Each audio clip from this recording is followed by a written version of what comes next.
Hey guys! This is Carlos, and welcome to another tip of Car Key Productions.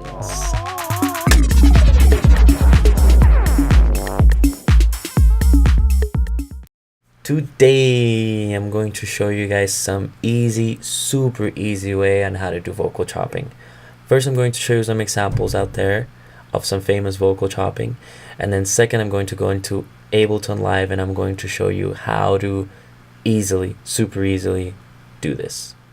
Alright guys, let's get down to it. So first we have some examples so I can show you what we're going to try to emulate today. So we have Kongs versus Cooking on 3 Burners, This Girl.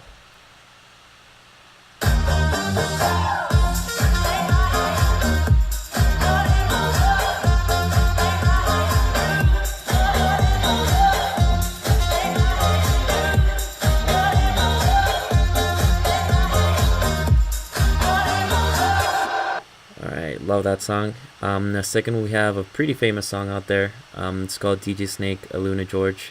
You know you like it.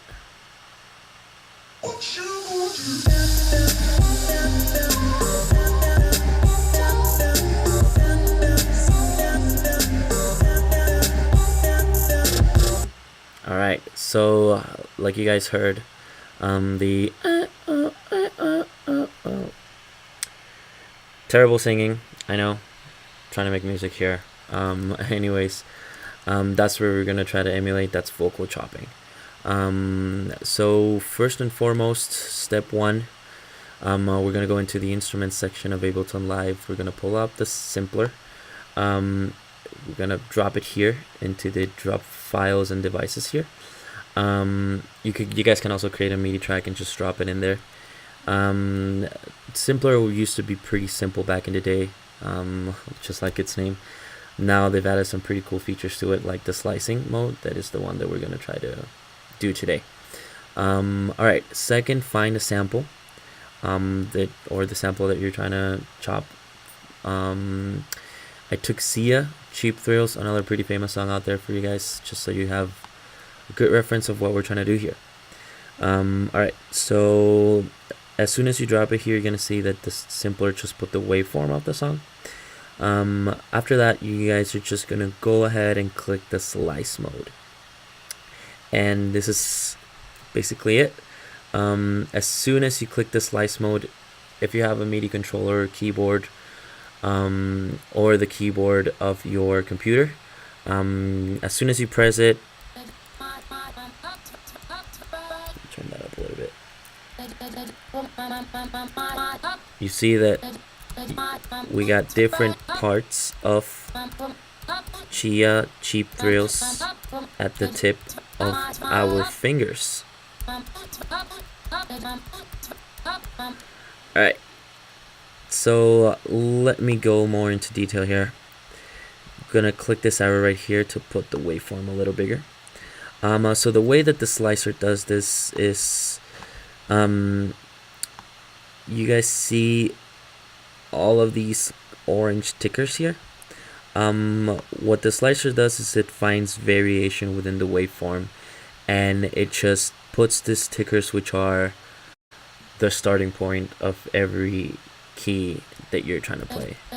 So for example, I'm hitting that one right there, hitting this one right there, hitting this one right here. Now sometimes you might not be that you might not feel that good with what samples, what variations the slicer took. So a way to fix that is by looking here into the sensitivity. As you see, the simpler comes with the sensitivity in 100%. So if we take that down, you guys saw how some of the starting points disappeared. That means that the simpler is being less sensitive into what it considers to be a variation in within the waveform. So you guys can see, now we have different ones to play with. What else? Another important thing with the simpler and the slicing mode is that you guys see I pressed the key once and it kept going. I literally just pressed it once. So another thing that you guys can do in order to be more creative and within your mixes and within your vocal chopping is using the gate mode. As soon as you press a key, I let it go. That was it. It just stopped playing the note as soon as I clicked it. If I leave it pressed, it'll play for as long as I'll leave it pressed.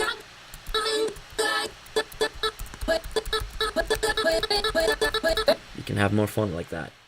Well, yeah, that's all for today, guys. Use the slicer. It's a pretty good feature and within the simpler. It'll help you down the mix and it will enhance your producing abilities. Hey guys, see you next time and thanks for tuning in.